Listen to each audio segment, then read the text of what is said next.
The reviews are in, and we're going to tell you what they are. He's Todd Vandenberg, I'm Rob Steele, and we've got two reasonably new DC comic movies to look at. And I know you're thinking, but Rob, there's just one that's come out in theaters. And you're right, the other one is for at home. Doesn't mean it's not worth seeing, but we'll get to that in a minute. We're going to start, though, with Todd, who has gone to see what I'm thinking looks an awful lot like a kind of a DC Comics remake of Michael Douglas's 1993 movie Falling Down. I could be wrong. Am I that horribly wrong on that? You are not too far off on the mark on that one, Rob. That hit me this morning, and I went, that's where I've seen it before. It was not Kirk, it was Michael Douglas, which would explain why I had trouble finding it online. That would make it difficult. We've all seen this movie before, kind of. And again, this is Joker. Todd Phillips is a really, really, really good take on the character. When they first announced this project, I, along with a lot of people, I believe you were one of them too, thought, what in God's name are they doing making a standalone movie about Joker? And then they said Joaquin Phoenix is starring. And it's like, okay, I'll go see it for that. Because he is always worth watching. The movie might be bad, although top of my head, I can't think of one that he's been in. But he's always worth watching, and he is absolutely worth watching in Joker.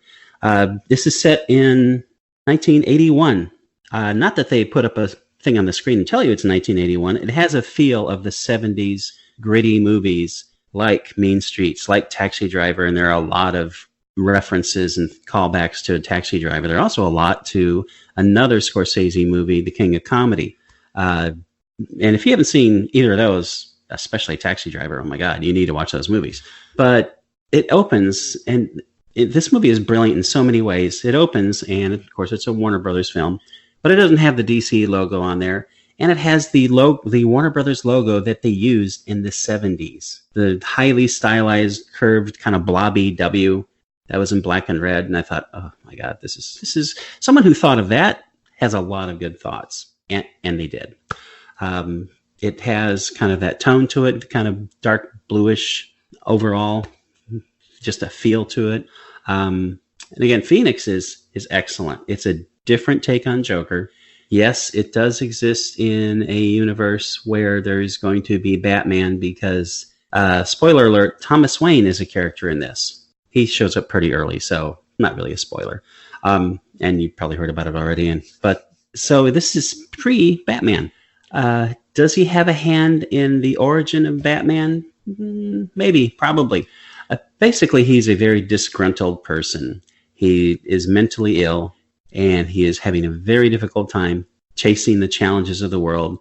He gets beaten up just by some kids. That's in trailers. So again, hardly a spoiler, happens very early. So gradually, he becomes more and more unhinged. Kind of like a character named Travis Bickle in Taxi Driver.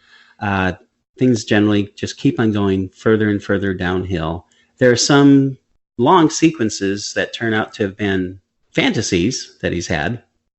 I mean, you don't know it at the time, but then later on it becomes apparent, which is a brilliant way to show just how he is gradually falling apart. And at the same time, he's building himself into something entirely new, which is Joker.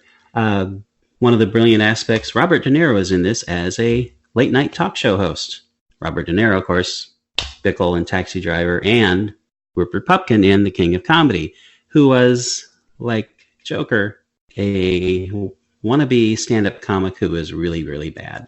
And things move on from there with Joker. I think it's, in a lot of ways, it's brilliant. I can see why critics are split on this. I think it has like a 68 in Rotten Tomatoes. Metacritic, I think it had a 69 or maybe not 59. So a lot of critics loved it. A lot of critics hate it. And I get that because it's different from any comic book movie you've seen. I mean, clearly it's a comic book movie because it's about Joker. But it has much more in common with, like you said, Falling Down, with these really gritty, tense character studies. It's a character study, a great character study wrapped into the clothing of a comic book film. And the reason I say it's in 1981, they show the shot of a marquee, on the movie theater marquee. And there's a lot of shots on the screen, which again has a lot of callbacks to like movies like Taxi Driver and Mean Streets. And playing at the movie theater is a double bill of Blow Up and Zorro the Gay Blade, both of which came out in July of 1981. They also reference a garbage strike in Gotham, which of course Gotham is a stand-in for New York. There was a garbage strike in New York in December of 1981. So it doesn't really fit maybe either particular time because it doesn't appear to be very sweltering hot like it would be in Gotham in July. Not cold either like in December. So it's somewhere between in that range. But I thought it was really interesting that they said, basically Todd Phillips is saying, this is when the movie happens without telling you when the movie happens.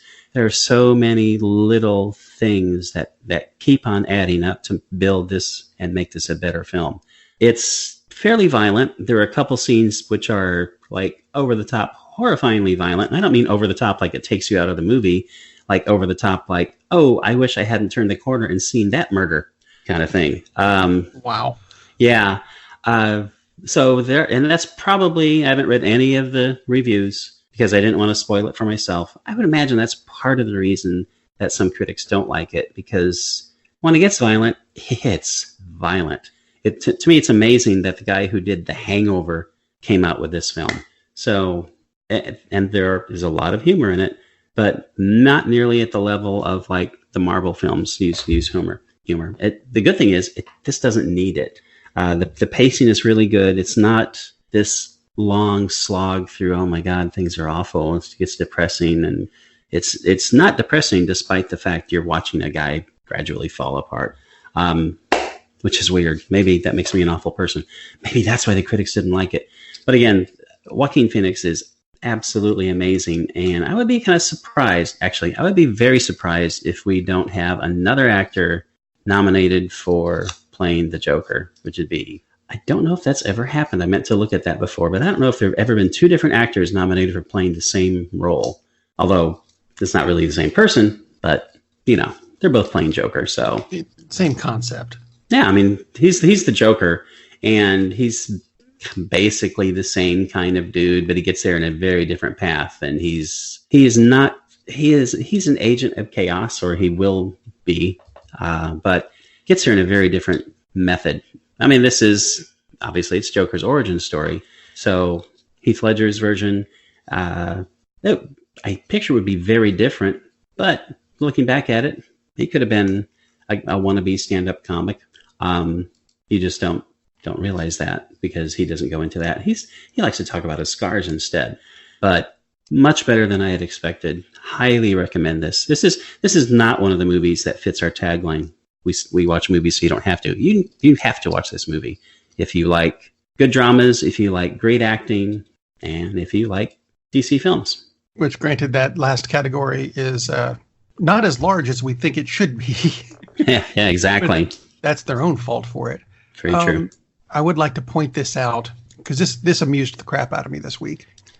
Pornhub made an announcement that there was a massive surge in Joker-related porn searches. Oh, God. People apparently really like this. In the first 4 days of the release of the Joker, Pornhub said that there were 741,000 plus searches for Joker-related porn. Does that have anything to do with this movie? No. It just the timing of it. That is the extent of it. Yes. Wow. Just a tidbit. I thought I saw this week. I knew you were doing Joker. I thought I'd throw it in. Why I thought it would work here, I don't know. Anyway. It did. People are weird. People are weird. As they are in Joker. See, there we go.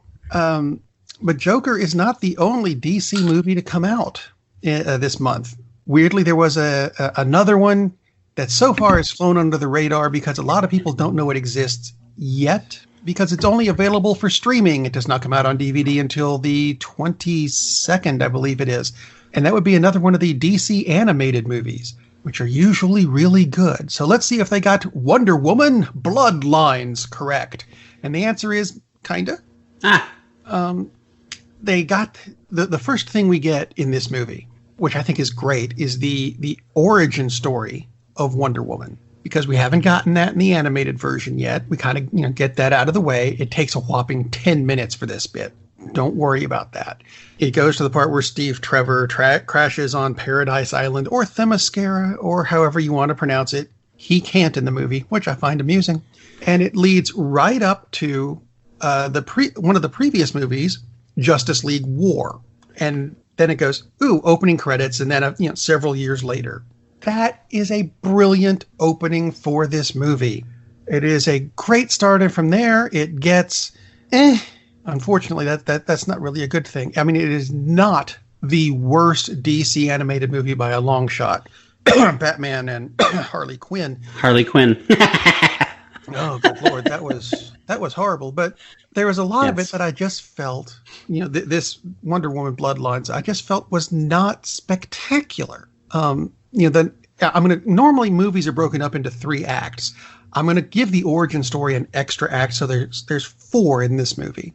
Acts 2 and 3 were just kind of And honestly, I don't know exactly what I was expecting. Wonder Woman, to me, and this is just me, and I'm not being misogynistic or anything, she was just never one of my favorite characters. And I think it might be the name, because, Superman and Batman, it kind of flows. Wonder Woman sounds like they're trying a bit too hard for the name. Does that make sense? Is that just, I don't know. That makes sense.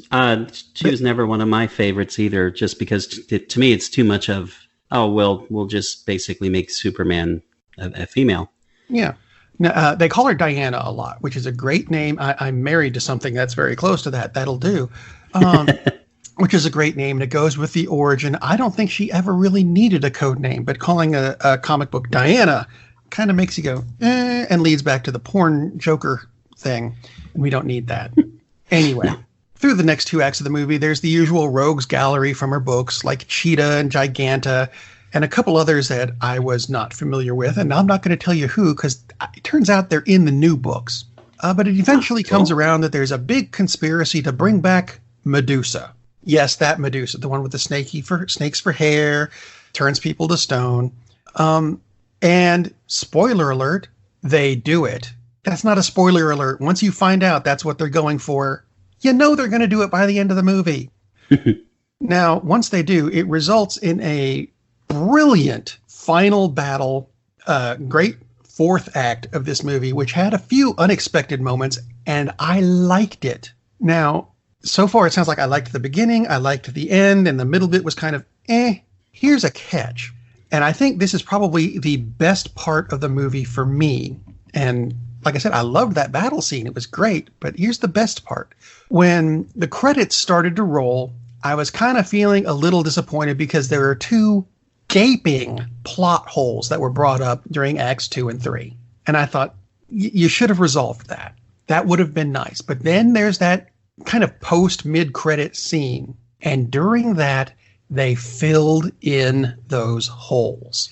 I mean, imagine that, a mid-credit scene that is almost mandatory for the movie plot. I mean, I think that's genius. I'd love to see more of that. The MCU did a great job, but none of them were really necessary for the movie you watched. They were kind of trailers, foreshadowing, of the next movie you're going to see in the MCU series.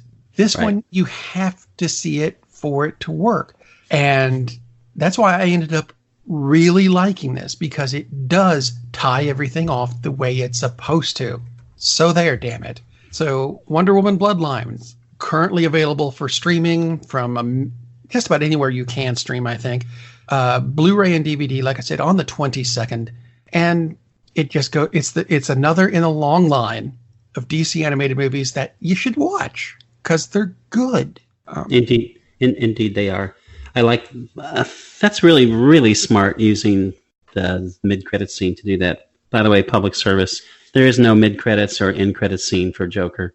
So once it's over, once you see names scrolling up on the screen, take a hike. Unless you want to stay there and be happy for the people who put in a lot of work in it, which you probably should, because that would be nice. But yeah, no reason to stay past that. Oh, geez. So actually, you know what? That's part of the theater experience now, the mid-credit thing. Oh, yeah. And there was a bit of news, not related to any DC movies, but it was a bit of technology news, really, concerning the movie Gemini Man, which I don't know if you saw this or not. Gemini Man was filmed in the forthcoming Will Smith and Will Smith movie. Right. It was filmed in such a way using such high technology that they cannot show it the way it was filmed in the U.S. because there are no theaters that are capable of reproducing what they've done. Yeah, I saw that. Apparently there are 14 theaters in the world that can show this film. I think, 10 of them are in Japan? It's like, something like that. Was there some point in doing this? Kind of weird. Because it's so good, it'll be re-released in several years and look just as... No, sorry, I'm not buying that. Yeah. And from the little bit I've read, probably should have invested more in the script. That's what I've gotten as well. Another bit of movie news. Well, actually, it's more TV news, but it's comic book related, and we do a lot of that.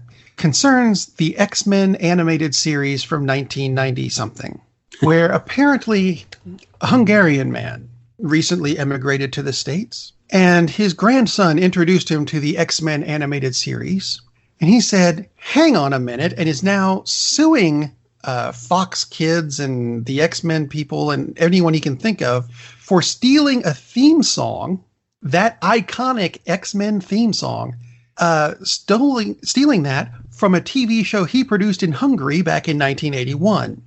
I think he might have a case because I've listened to that theme song that he put out in 1981. It's the same song. Wow. As long as he can prove that, they have something that's time-stamped and is like, oh, look, it's 1981. It's like, I said, yeah. Say something. And he's actually also tracked down that some of the people who worked on the X-Men series were in Hungary at the time that show was aired. Well, that's unfortunate. Like, oh, dude.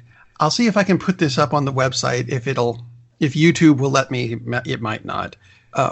And you can judge for yourself. It's not exactly the same. The X-Men one was a bit more guitar-y and this one was more keyboardy.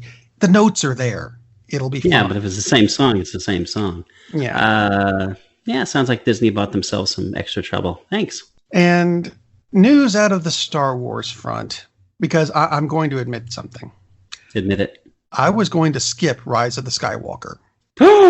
Because I've gotten to the point where and I saw an article on this, that the new Star Wars movies are worse than the prequels. And I might agree with that. Because they're not actually, who was it? George Lucas himself said they're not progressing the special effects any. And he's right. I don't think they are. Well, to that statement, I would say at least they don't have Jar Jar Binks. I would prefer that they have great plots than special effects. Yeah. So I'm not surprised that Lucas would focus on that, since he totally forgot how to get good performances out of people decades ago. But yeah, I agree. I mean, I'll probably see it, but there's like no sense of magic to me in any of this latest group of Star Wars films. I mean, they're good, but is that what they're supposed to be? Just good? See, for me, I was just going to blow it off until they announced this week that Lando Calrissian is not the only character coming back. And it's not just the Emperor, who everyone at this point knows is coming back. They're bringing back Wedge. If you've listened to any of our shows and heard us talk about Star Wars, I liked Wedge. Yes. I've got a number of his action figures hanging over here on the wall. I've still got the books that they based on him, even though they retconned them, the bastards.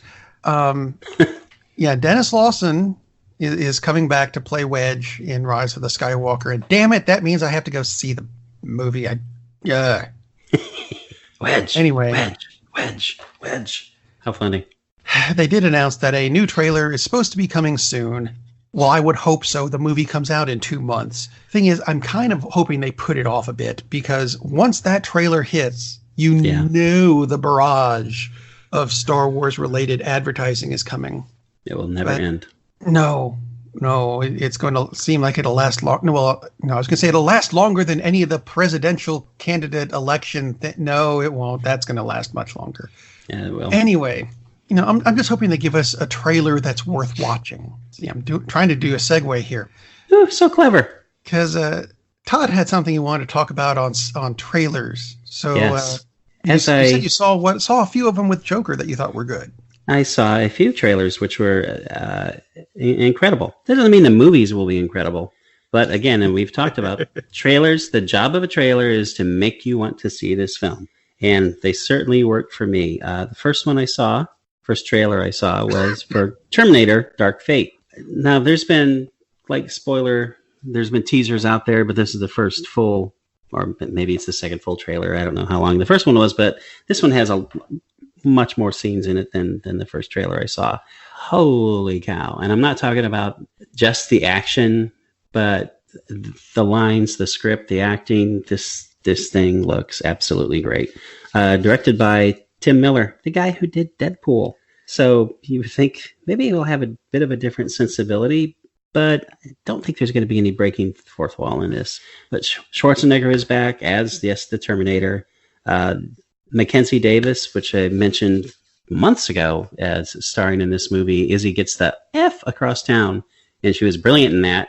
She is one of the stars of this. Edward Furlong is back as John Connor. And if he's back, and the best news is, yes, Linda Hamilton is back as Sarah Connor.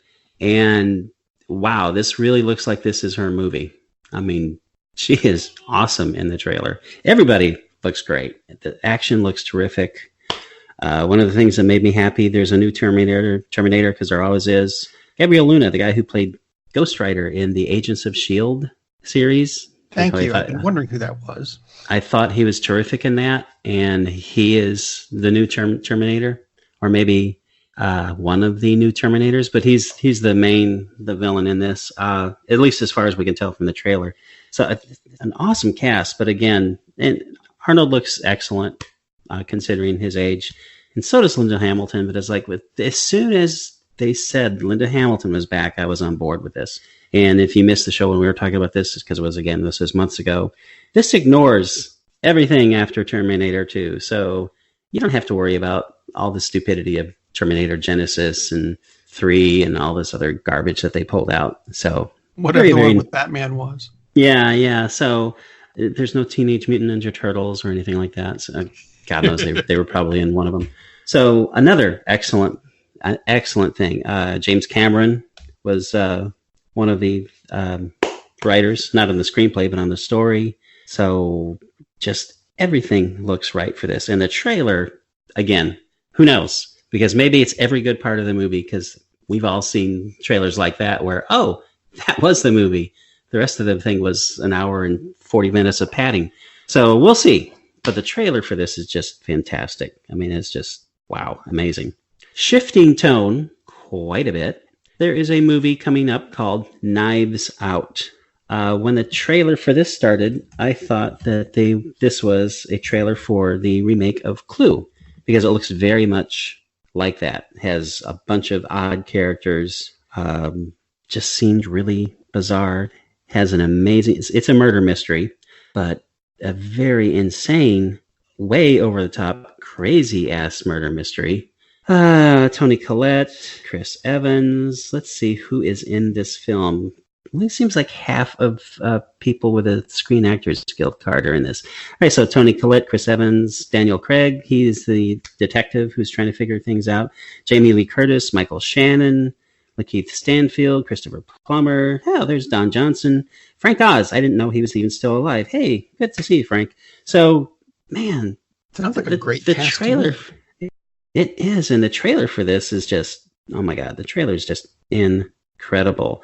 Director is Ryan Johnson, who did some work on things like Looper and directed The Last Jedi, but I don't think that's really all his fault.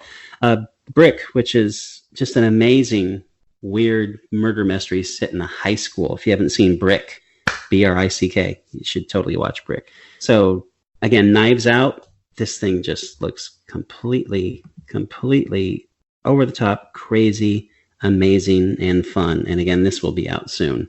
The last trailer I wanted to mention, again, completely different shift in tone. So we've got what looks like could be the best action movie of the year in Terminator Dark Force, and a way over the top, insane murder comedy because we don't have enough of those. So now we're going to Mr.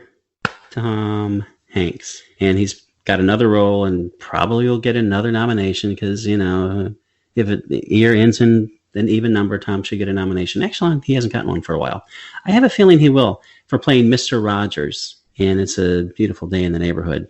Because he's Tom Hanks and because he's so recognizable, and I don't mean just his looks, but just his character comes through in a good way. It's like, okay, I can totally get this. But as the trailer goes on, he's absolutely Fred Rogers. And there are a couple scenes, which I posted on Facebook, is like, damn it, the stupid trailer made me cry. It's like, if the trailer does that, what the heck is this movie going to do? And I have a feeling this is going to be like the most heartwarming film in probably, I don't know, a decade. Or more. Or more. It just looks, just absolutely looks amazing. Again, very different from the other two trailers, but we have 3 movies to really, really look forward to. And don't know if there's going to be any Oscar nominations for Terminator, although probably, yeah, other than that, but probably I wouldn't be a bit surprised. Just, I have a feeling Linda Hamilton may actually get a nod, which would be incredibly rare for that genre. But, again, hi, Heath Ledger. But she just looks amazing in this. Everybody looks over the top, crazy funny, and Knives Out. And Tom Hanks just, the subject matter, it's hard to separate the performance from the subject matter always, but I wouldn't be a bit surprised if this isn't going to be his best performance. And he's done some, okay work. Just a bit. Yeah. But I mean, actually, all of these just look incredible. No, I've seen 2 of those 3. I have not seen Knives Out, but I'll agree. They look like excellent movies, and I'm really looking forward to those. Absolutely.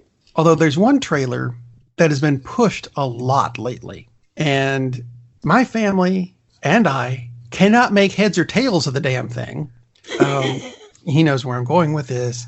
Yes, it's a movie called Ad Astra, where if you've seen the trailer, I'm sure you're wondering, like I am, what the hell is this movie about? Well, next week, let's plug this. It's a teaser, damn it. We are our own trailer. Todd has seen the movie, and he's going to tell us what this is about.